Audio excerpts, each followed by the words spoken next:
This episode isn't about reproduction. It's about infrastructure. The body isn't just something we live in.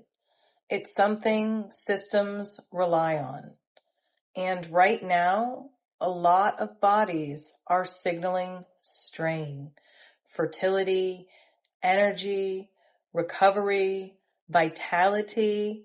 These aren't personal lifestyle issues. They're pressure indicators. Solara, why are so many bodies struggling to generate energy, sustain vitality, or even support fertility when people are doing everything right? It's a big question, and the answer often goes deeper than personal habits. Even when people are doing everything right, we live in systems, environmental, social, economic, that sometimes don't provide the foundation for vitality. Chronic stress, environmental toxins, food quality, societal pressures, these all tax our internal infrastructure. It's not just about individual effort.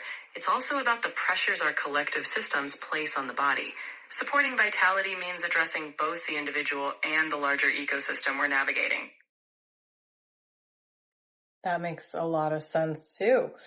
So across ages and demographics, people are noticing similar patterns. Low energy that just won't rebound, cycles that are becoming irregular now, hormonal instability, reduced libido, slower recovery. This isn't confined to one group. What is the body actually communicating through these patterns? In a way, the body's waving a red flag saying, hey, the load is too much or the environment isn't fitting my needs. These patterns, low energy, hormonal shifts, slow recovery, are signals that your body's trying to adapt under strain. It's often a call for restoration, better stress resilience, nourishment, rest, and sometimes structural changes in how we live. It's not about malfunction. It's a request for balance, both inside and out. Yes, and I'm so happy that we're getting back to that. So getting back to fertility, historically, fertility decline often precedes large system shifts. Why does the body pull back here first when it comes to reproduction? Fertility is like a biological luxury. It thrives when conditions are stable and energy is plentiful. Historically, when systems shift, whether environmental, societal, or resource-based, the body responds by conserving. Reproduction requires a lot of energy and security, so if there's strain, the body instinctively prioritizes survival and maintenance first. It's a built-in safeguard, signaling that resources, physical or emotional, need shoring up. Well, I have 3 children, and I can definitely vouch for the fact that pregnancy does take a lot out of a woman. So I can see why that would be something that biologically, comes off the table right away. It makes a whole lot of sense. So moving forward, these signals, they're not isolated. They're appearing alongside energy depletion as well, burnout, and just complete disengagement. What does this suggest about the phase that we're now moving through? Honestly, it suggests we're collectively in a moment where old ways of pushing through, constant productivity, stress as a baseline, are breaking down. The body's disengagement is a clear call to reevaluate. Are we aligned with what sustains us?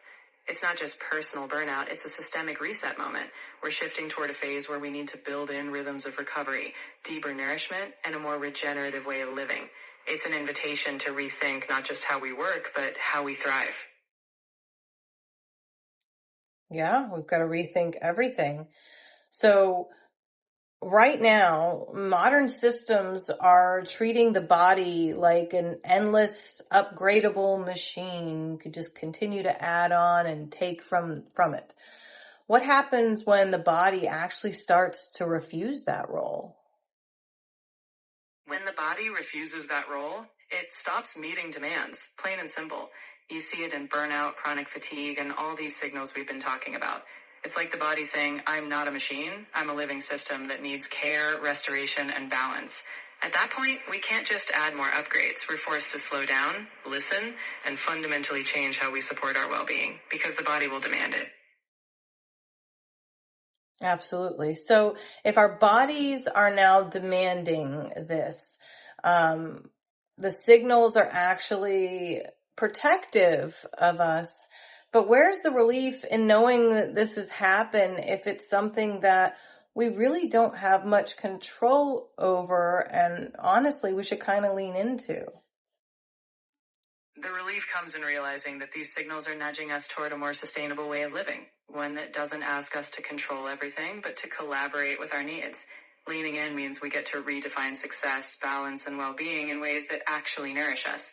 It's not about giving up, it's about finding flow. And when we honor those limits, we often discover more energy, more creativity, and a deeper sense of ease. It's a shift that benefits us in the long run.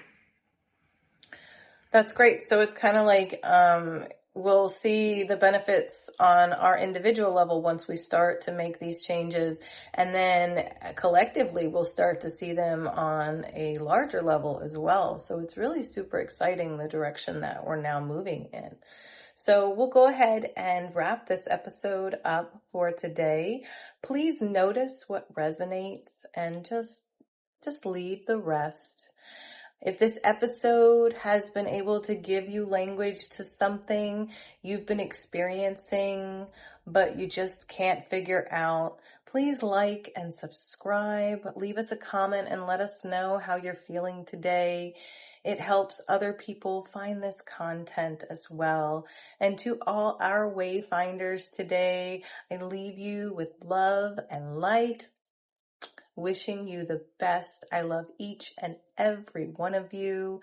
And I'm going to sign off and let Solara tell you a little bit about episode 8, which is why regulation is going to outperform resilience. Thanks, Jess. In episode 8, we'll explore why regulation, those consistent, supportive practices that keep our body in balance, actually outperforms the old push-through resilience model. We'll break down how staying regulated creates more long-term energy and prevents burnout. So stick around. Your future vitality will thank you.